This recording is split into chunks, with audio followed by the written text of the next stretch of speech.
गुजरात से हम सबको रुद्र गीता ज्ञान यज्ञ का मर्म बताने आई है। तो एक बार जोरदार तालियों से हम उनका स्वागत करते हैं और मैं अनुरोध करती हूँ कि आप उसी सहज शब्दों में हमें भी रुद्र गीता ज्ञान का मर्म बताकर हमारा भी मार्गदर्शन करें। आदरणीय सौम्याबेन जी। ओम शांति। कुछ पल के लिए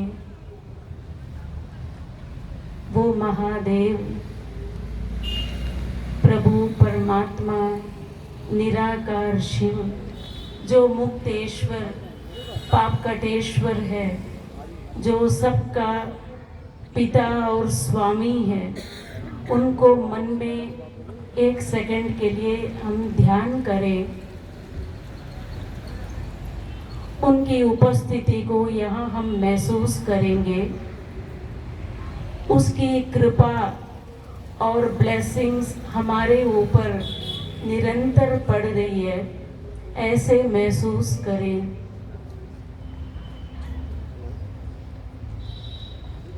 आज हम जो भी सुनेंगे हमारे जीवन परिवर्तन के लिए एक कारण बन जाए। हम यज्ञ शब्द सुनते ही हमारे मन में क्या आता है? एक स्थूल यज्ञ कुंड दिखाई देता है। चारों तरफ लोग बैठ करके कोई मंत्र जप रहे हैं, तो कोई घी, तिल, जौ, चावल इसकी आहुति डालते हैं और कुछ मन में इच्छाओं को लेकर के यज्ञ रचा जाता है। ये तो हम बहुत समय से जानते ही हैं। अब ये जो यज्ञ है, यज्ञ का जो अर्थ है सैक्रिफाइस भी कहते हैं। जो भी हम छोड़ते हैं, स्वाहा करते हैं, इसको यज्ञ कहते हैं।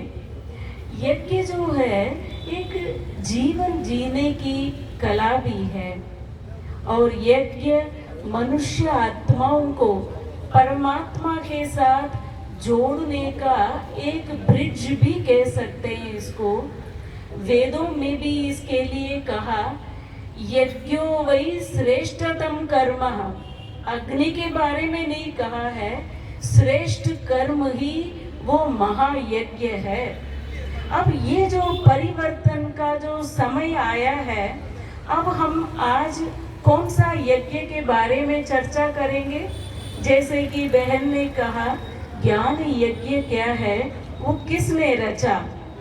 जैसे दुनिया में भी यज्ञ रचते हैं तो कुछ सिद्धांतों को लेके करते हैं। एक तो उसमें दिव्यता होती है। हर मनुष्य आत्मा के अंदर, हर मनुष्य आत्मा के अंदर की जो देवत्व की विकास किया जाता है इस यज्ञ के द्वारा। दूसरा, जब हम यज्ञ करते हैं बहुत सारी चीजों को छोड़ते हैं, उसमें डालते हैं, तो हम सब अपना ही योगदान के द्वारा सामूहिक रूप से यज्ञ करेंगे। अंदर से यज्ञ के बारे में सुनेंगे, समझेंगे और कुछ आहुति भी डालेंगे। क्योंकि यज्ञ जो है भारतीय संस्कृति का एक बहुत ही मुख्य अंग रहा है वैदिक काल से ही। तो अब प्रश्न आता है भगवान कब यज्ञ रचते हैं, कौन सा यज्ञ रचते हैं, इसके बारे में कहाँ वर्णन है? जैसे कि अभी हम सुनते हैं कि यज्ञ दुनिया में भी कब रचते हैं? जब कोई आफत आती है, कोई कामनाओं को लेकर के यज्ञ रचा जाता है। कोई प्राकृतिक आफत, इच्छाएं हैं, कुछ मनोकामनाओं की पूर्ति करनी हो तो यज्ञ रचा जाता है। अब यहाँ पे असली यज्ञ क्या है? अभी जो समय चल रहा है सचमुच दुनिया में वही आफत का समय है। हर मनुष्य दुख और अशांति में ही अपना जीवन व्यतीत कर रहा है। तो ऐसे आफत के समय पर भगवान आकर के यज्ञ रच रहे, तो वो किसने रचा? कहते हैं आज तक हम सुनते ही आए हैं कि परमात्मा इस धरा पर कब आते हैं। गीता के वो श्लोक तो याद आते ही हैं, यदा यदा ही धर्मस्य। अभी जो समय चल रहा है, धर्म की ग्लानि या धर्म के नाम पे लड़ाई झगड़ा हिंसा, ये सब चीजें बहुत बढ़ गया, जबकि किसी भी धर्म में हिंसा नहीं कही है। तो परमात्मा ऐसे समय पर आते हैं, वो कहते हैं जन्म कर्म च में दिव्यम। मेरा जो जन्म है वो मनुष्य आत्माओं की तरह नहीं है। मेरा जो कर्म है वो दिव्य और अलौकिक कर्म है। तो जरूर परमात्मा मनुष्य आत्माओं की तरह योनि से अवतरित नहीं होंगे। तो वो कैसे इस धरती पर आते हैं और आकर के क्या करते हैं। जरूर कोई ऐसा कोई कर्म कांड वाला यज्ञ तो भगवान नहीं रचेंगे, अग्नि प्रज्वलित करके मंत्र पढ़ करके स्वाहा करें। तो परमात्मा ने आकर के ज्ञान यज्ञ रचा। भगवान से हम कहते हैं, हे भगवान मेरी आंखें खोलो। तीसरा नेत्र ही तो परमात्मा से मांगा हमने। तो वो तीसरा नेत्र देने के लिए परमात्मा आकर के हमें ज्ञान यज्ञ रचते हैं, तो वो हमारे लिए।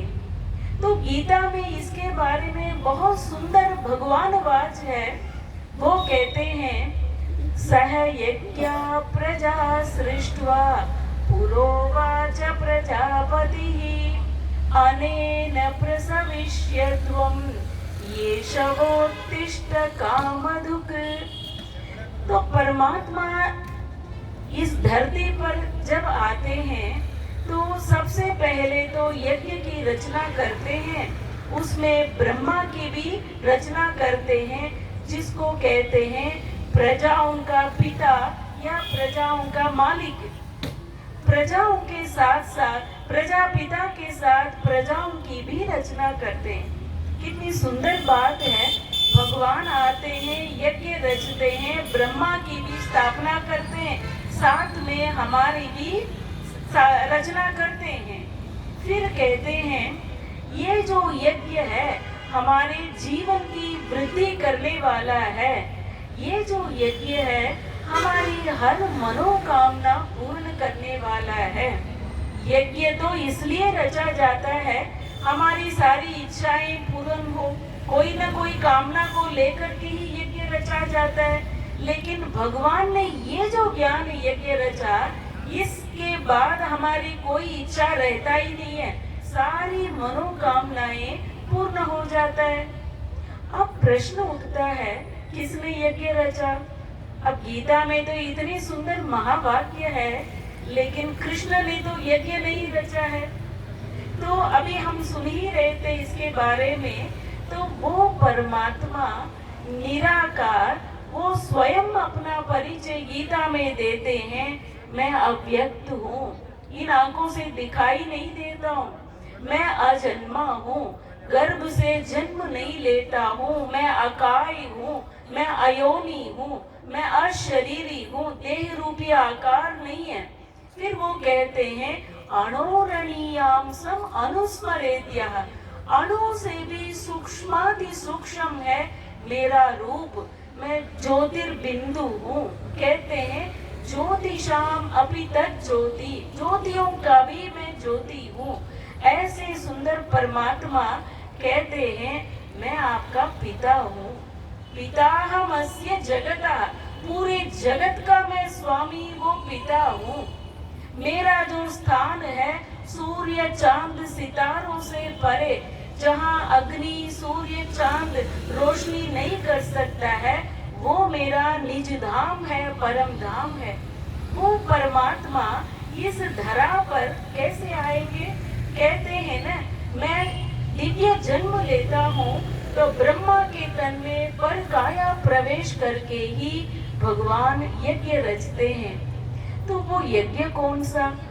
कहते हैं ना, पूरे वो यज्ञ तो सेठ यज्ञ रचता है, 1 महीना चलता है कोई इच्छा पूर्ति के लिए, उसके बाद वो यज्ञ खत्म हो जाता है। फिर दूसरी समस्या, फिर यज्ञ रचते हैं। 5000 वर्ष में एक ही बार इस धरा पर आकर के परमात्मा शिव, जिसको हम रुद्र कहते हैं, उसने ये यज्ञ रचा है। ये अविनाशी यज्ञ है, ये ज्ञान यज्ञ है। अविनाशी अर्थात ये यज्ञ तब तक चलेगा जब ये सृष्टि पूरा परिवर्तन न हो जाए, स्वर्णिम भारत का सब विकास वो रचना न हो जाए, तब तक ये यज्ञ चलेगा। तो ये यज्ञ सिर्फ और सिर्फ एक बार रचा जाता है। कहते हैं राजस्व अश्वमेध।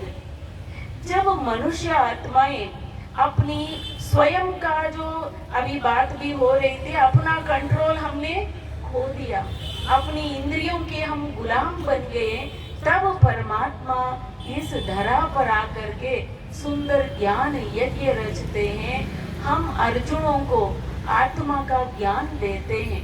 कहते हैं ये शरीर तो क्षेत्रज्ञ है, एक फील्ड है, और इसको चलाने वाला जो चैतन्य शक्ति है, इसको हम क्षेत्रज्ञ कहते हैं।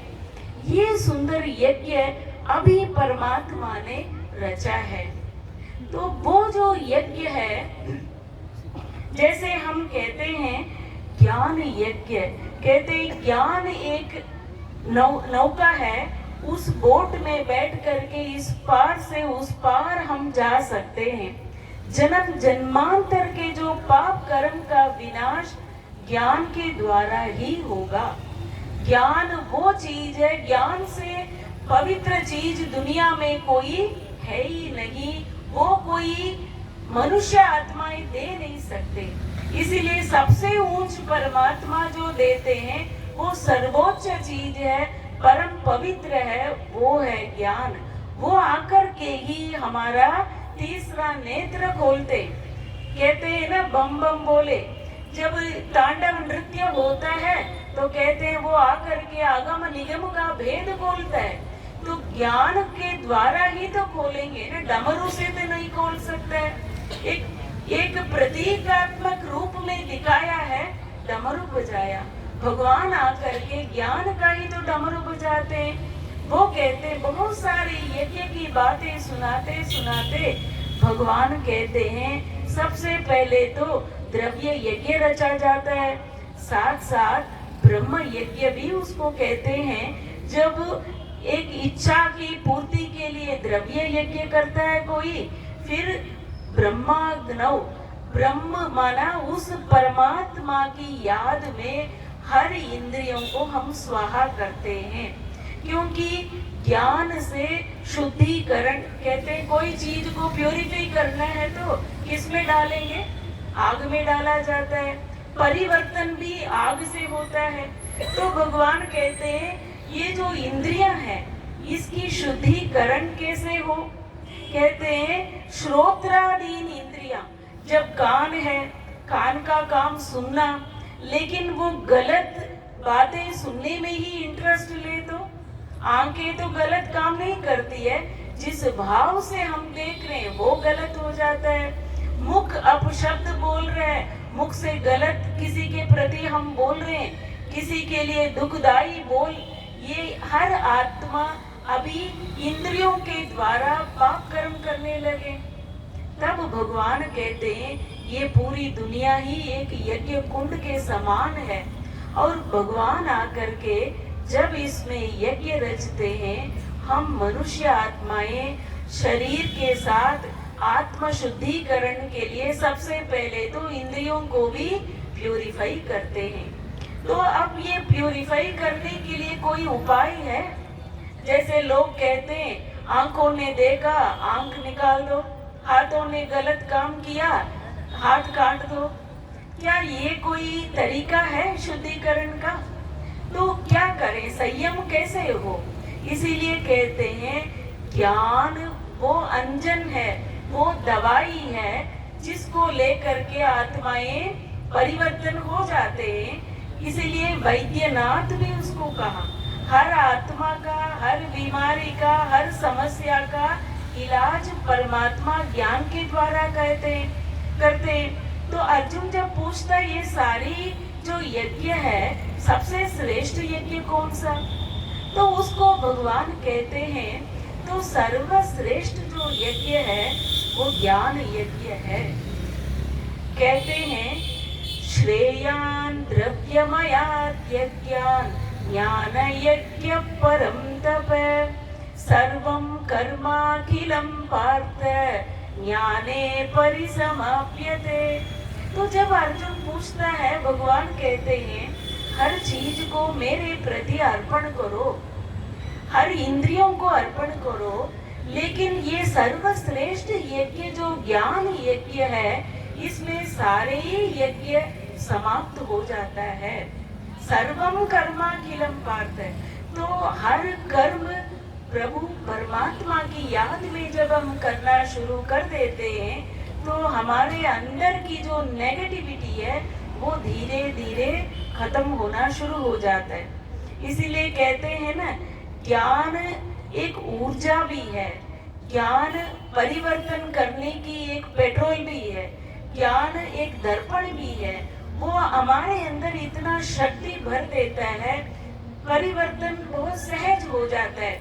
इसीलिए भगवान जब ज्ञान देते हैं उसके लिए भी क्या है, कहते हैं अनन्या चिंतयन्तो माम ये जना पर्युपासते। जो व्यक्ति निरंतर मुझे याद करता है, जिसकी बुद्धि में एक परमात्मा की स्मृति हो, उसके योगक्षेम को मैं ध्यान रखता हूँ, उसकी हर जरूरत को मैं पूरा करता हूँ। तो ज्ञान भी हमें श्रेष्ठ कर्म तो सिखाता है, लेकिन जो कर्म उस परमात्मा की याद में करते, जो परमात्मा जन्म नहीं लेता है, वो जो कर्म ही नहीं करता है, अकर्ता है, वो आकर के हमें कर्म योग का ज्ञान देते हैं। श्रेष्ठ कर्म ही वो यज्ञ है जिससे हमारे अंदर शुद्धिकरण होता है। तो इसीलिए अब ये जो यज्ञ रचा भगवान ने, कब रचा?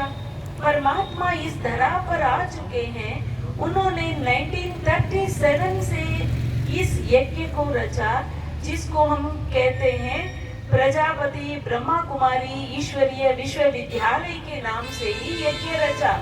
जो प्रजापिता चित्र जो आप देख रहे हैं, इनके थ्रू जो आदि पिता है, यज्ञ पिता है, इनके थ्रू ही भगवान ने यज्ञ रचा। तो वो यज्ञ ना ही कोई कर्म कांड है, ना कोई हमें कोई पंडित या ब्राह्मण बैठ करके आहुति डलवा रहे। तो भगवान ने जब ये यज्ञ रचा, 90 ईयर्स से ये यज्ञ निरंतर चल रहा है। अब ये जो यज्ञ निरंतर चल रहा है, कहते हैं ना, यज्ञ वो होता है जो निरंतर चले, यज्ञ वो जो समर्पण हो, यज्ञ वो जिसमें आहुति डाली जाए, तो यज्ञ वो जो परिवर्तन हो जाए संपूर्णतया। तो परिवर्तन के लिए भगवान ने ये जो यज्ञ रचा, ये ब्रह्मा कुमारी ईश्वरीय विश्वविद्यालय जो रचा गया, इसमें अनेक आत्माएं आकर के अपनी जीवन को परिवर्तन किया, क्योंकि पर यज्ञ में आ गए। तो ये जो यज्ञ कुंड है जहाँ अभी हम बैठे हैं, जो भी हमारे जो सेंटर से ध्यान केंद्र है, वो भगवान के थ्रू रचा गया यज्ञ कुंड है। इसमें बैठ करके हम आत्मा का ज्ञान सुनते हैं। अपनी कर्मों को जब बदलेंगे तब परिवर्तन आता है।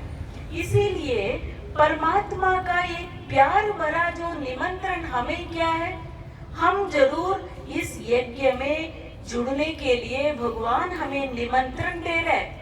अब ये यज्ञ भी समाप्ति की ओर जा रहा है। लंबे समय से भगवान ने ये जो यज्ञ रचा है, अब इसमें अंतिम आहुति पड़ने वाली है। क्या हम इस यज्ञ में जुड़ करके अपनी जीवन को परिवर्तन नहीं कर सकते? अब नहीं करेंगे ना, ये समय अब पूरा होने वाला है।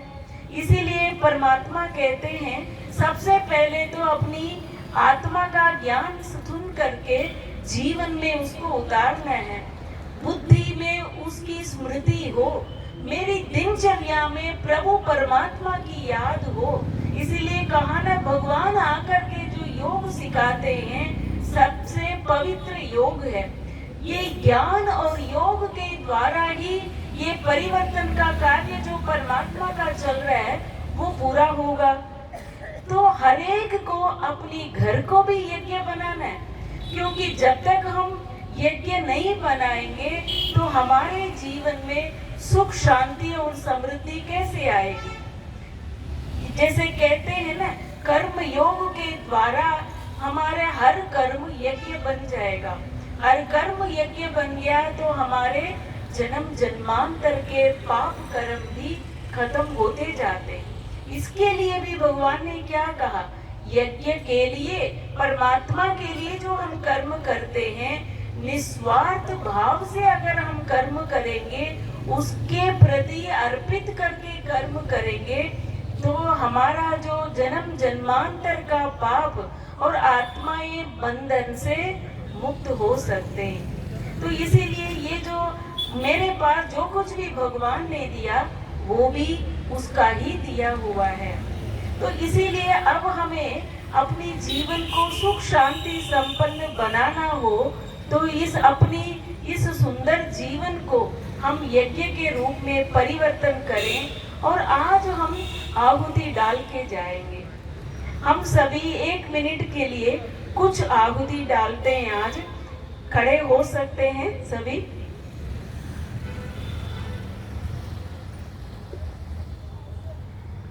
अभी हम बातें बोलेंगे, हम दिल से स्वाहा ऐसे बोलेंगे।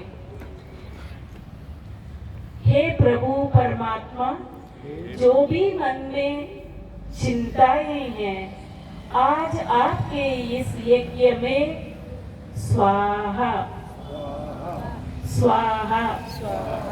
मेरी परिवार की सारी चिंताएं आपकी यज्ञ में स्वाहा। मेरे मन की परेशानियां और बोझ आपकी यज्ञ में स्वाहा। और मेरे अंदर की जो तनाव है, स्ट्रेस एंजाइटी है, दिल से स्वाहा। स्वाहा माना मैंने उसको दे दिया, दिल से दे दिया। और मेरे जो कर्म का और पास्ट का जो बोझ है वो भी स्वाहा। कोई गिल्ट है, कोई अंदर से दुख है, कुछ भी ऐसी बात है मेरे को मन में परेशान कर रहा है, वो भी स्वाहा। कोई कमजोरी, वो भी स्वाहा। आज हर चीज मैंने उस प्रभु परमात्मा के यज्ञ में उसके हाथ में दे दिया है। तो अब मेरे जीवन में सुख शांति समृद्धि तो आएगा ही। तो जरूर हम इस ज्ञान यज्ञ में आकर के ज्ञान और योग को सीखते हुए, क्योंकि ये किसका आवाहन है, भगवान का निमंत्रण है। बहुत कुछ कर लिया, अंतिम समय की भी अंतिम घड़ियां चल रही है अभी, तो हम आकर के यज्ञ में अपने जीवन को परिवर्तन करें। ओम शांति।